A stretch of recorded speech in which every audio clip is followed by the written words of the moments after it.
All right. All right. I call this one, I'm Terry. I'm your host again in this segment. I call this segment funerals.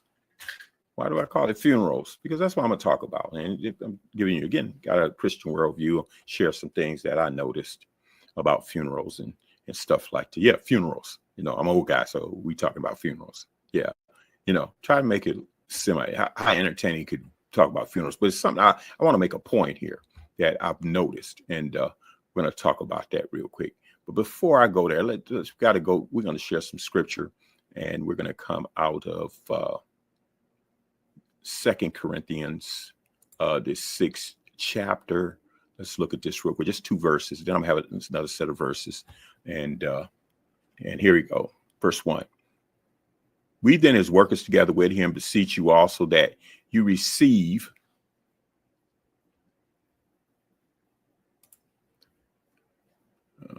what's it doing? All right. All right. Excuse me for that. Then we then as workers together with him beseech you also that you receive not the grace of God in vain.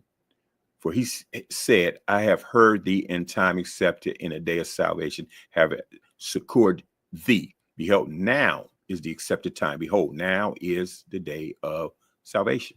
Yeah, now is the day of salvation. And Lord, get saved today. Get saved today, not on your deathbed, not on your deathbed. And I bring that up like that because we go to these services, right? And, you get older. And the older people, you're out there, you can identify it with this. You go to these services, and so you go to so many services and everything, and some preacher get up there, and first of all, we don't know. Now, I'll be honest, preacher don't know, but preacher get up there and preach the person in heaven.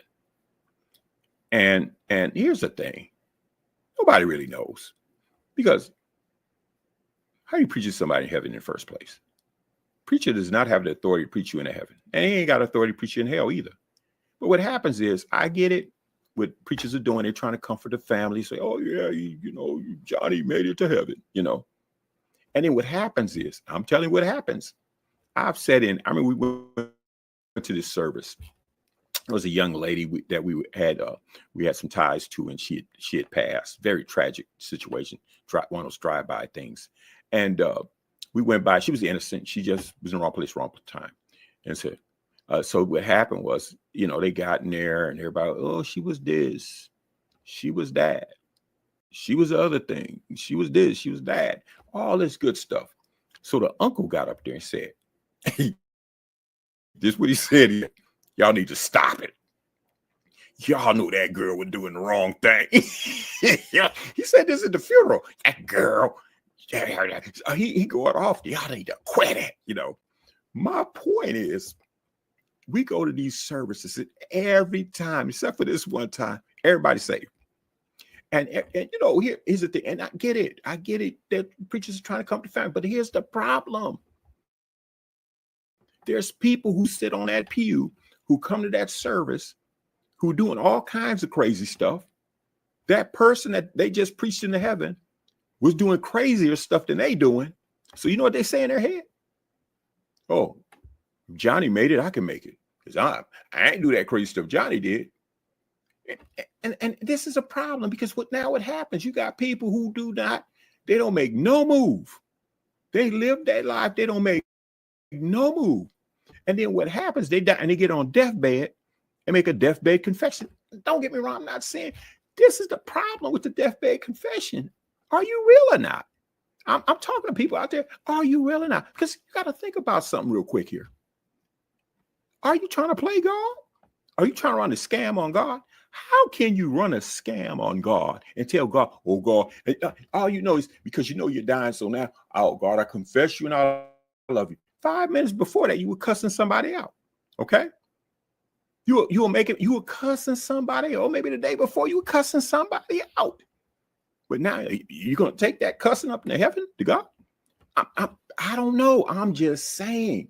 And then you got the people who sit on the pew who know how you were, and now they convinced that they don't need to go to church. They don't need to see God. All they got to wear until they get on their deathbed, and then they can confess God. The scripture said, now is the day of salvation, not tomorrow. Think about this. It reminds me, got another quote. This Dark Knight. Do you remember that part in Dark Knight? And I'm going to equate this, Scott, where is the guy found out who Batman was. So he goes up to, I forget the character that Morgan Freeman played, but he played the guy, you know, he did all the scientific stuff for Bruce Wayne. And he goes up to him, he says, I want $1 million a year for the rest of my life.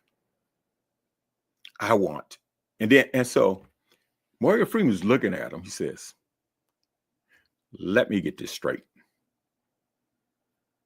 Your plan is to blackmail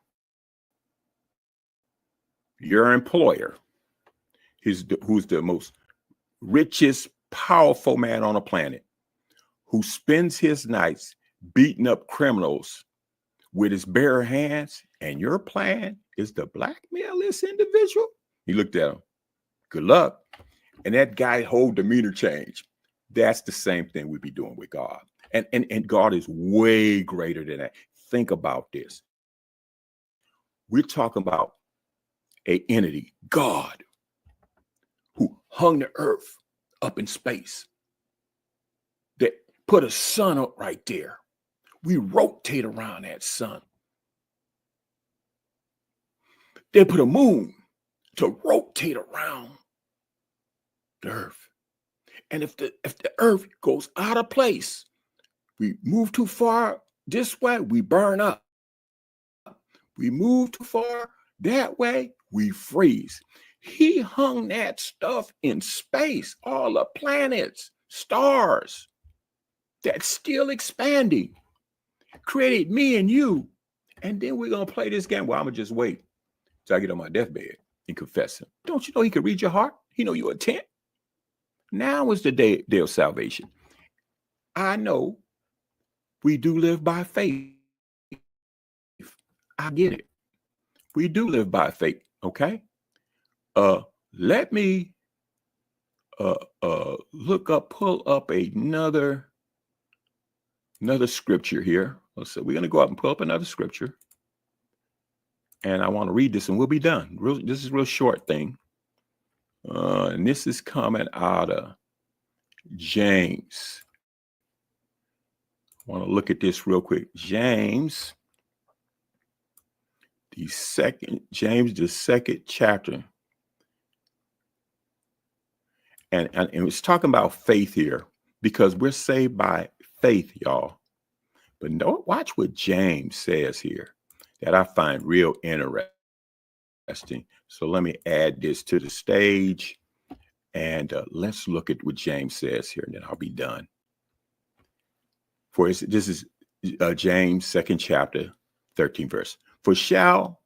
For he shall have judgment without mercy that have showed no mercy, and mercy rejoices against judgment. Look what he's saying. For he shall have judgment without mercy that have showed no mercy, and mercy rejoices against judgment. What does it profit, my brethren, though a man say he have faith? We're saved by faith, by the way, and have not works. Can faith save him? If your brother or sister be naked and destitute, right, of daily food, and one of you say unto them, depart in peace, be warned and be warmed and filled. Notwithstanding, you give them not those things which are needful to the body. What does it profit? Even so, faith, if it have not works, it is dead, being alone. Yea, a man may say, thou hast faith, and I have works. Show me thy faith without thy works, and I'll show thee my faith by my works.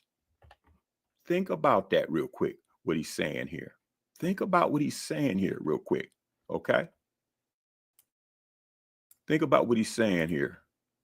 What he's saying is faith without works is dead. That's what he's saying. We're saved by faith, but you get on a deathbed, right? You confessing Jesus Christ. What kind of faith can you show by your work? Don't get me wrong. It's not works that save you. It's the faith that saves you. But when you have faith, you bring forth works. But if you on a deathbed, you make a confession, what kind of work did you bring forth? We could go, you were giving people a finger, right? Because they cut you off in traffic, right? That's what you were doing. You cussed somebody out the other day, right? By the way, this in 2025, this new cussing Christian stuff, I don't understand that. Ain't no cussing Christians. We don't cuss. We don't cuss people. We don't pronounce cursings on people. That's not what we do. Okay.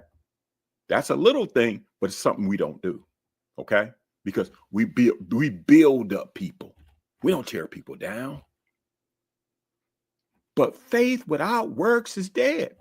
So what kind of faith you have? You on a deathbed, and now you confessing Christ. What do you call that kind of faith? Yeah, it's called dead faith. Love you. Have a good day.